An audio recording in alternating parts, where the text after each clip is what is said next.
ডলারের বিনিময় হার পুরোপুরি বাজারের উপর ছেড়ে দিতে আবারও চাপ দিচ্ছে আইএমএফ। তা করা হলে মুদ্রা বাজারে স্থিতিশীলতা আসবে বলে মনে করেন অর্থনীতিবিদরা। তবে চিন্তা ভাবনা করে সিদ্ধান্ত কার্যকর করার পক্ষে ব্যাংকাররা।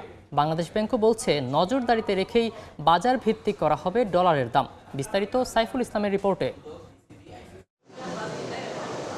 ডলারের বাজার নিয়ন্ত্রণে গেল বছরের ৮ মে ক্রলিং পেগ পদ্ধতি চালু করে বাংলাদেশ ব্যাংক। তবে ১০ টাকা বাড়িয়ে প্রতি ডলারের ভিত্তিমূল্য নির্ধারণ হয় ১১৭ টাকা। এর চেয়ে ২% বেশি কমে কেনাবেচা হওয়ার কথা ছিল। তবে কিছুদিন ১২০ টাকায় বিনিময় হলেও পরে দাম উঠে যায় ১২৬ থেকে ১২৭ টাকায়।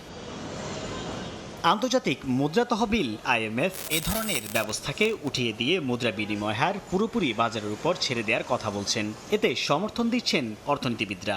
আইএমএফ এর যেটা পরামর্শ ছিল যে পরীক্ষামূলকভাবে প্রথমে আপনারা ছেড়ে দিতে পারেন, তারপর যদি দেখেন যে এরপরে ভলাটিলিটি অনেক বেড়ে গেছে আবার ক্রলিং পেগে ফিরে আসতে হবে, যে বাজারকে আরও ক্লোজলি মনিটর করবে, আরও কন্ট্রোল ব্যবস্থা নিতে পারে।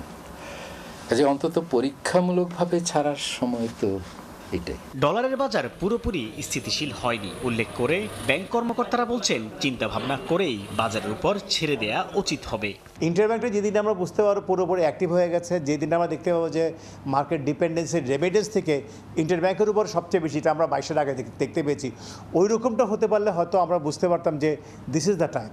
এখন যেহেতু ওই পর্যায়ে আমরা যেতে পারি নাই, এবং আমি এখনও দেখছি যে মাঝে মাঝে একটা টাইটনেস আসে, সো একটা অনিশ্চিত অবস্থা আছে। যদিও বাংলাদেশ ব্যাংক বলছে আগামীতে ডলার বাজারমুখী হবে এবং মুদ্রা বাজারে যাতে কোনো ধরনের অস্থিরতা না থাকে সেজন্য নজরদারিও থাকবে। বৈদেশিক মুদ্রা ফরেন এক্সচেঞ্জের যে এক্সচেঞ্জ রেট এটা বাজারমুখী হবে, এবং বাজারমুখী যাতে হয় বাংলাদেশ ব্যাংক সেই বিষয়ে কাজ করবে, এবং এই জন্য যতটুকু নিয়ন্ত্রণ রাখা দরকার বাজারমুখী করার জন্য সেটুকু নিয়ন্ত্রণও বাংলাদেশ ব্যাংক সংরক্ষণ করবে। বর্তমানে ডলারের আন্তঃব্যাংক বিনিময় হার ১২২ টাকা, তবে খোলা বাজারে ১২৪ থেকে ১২৫ টাকা পর্যন্ত বিক্রি হচ্ছে।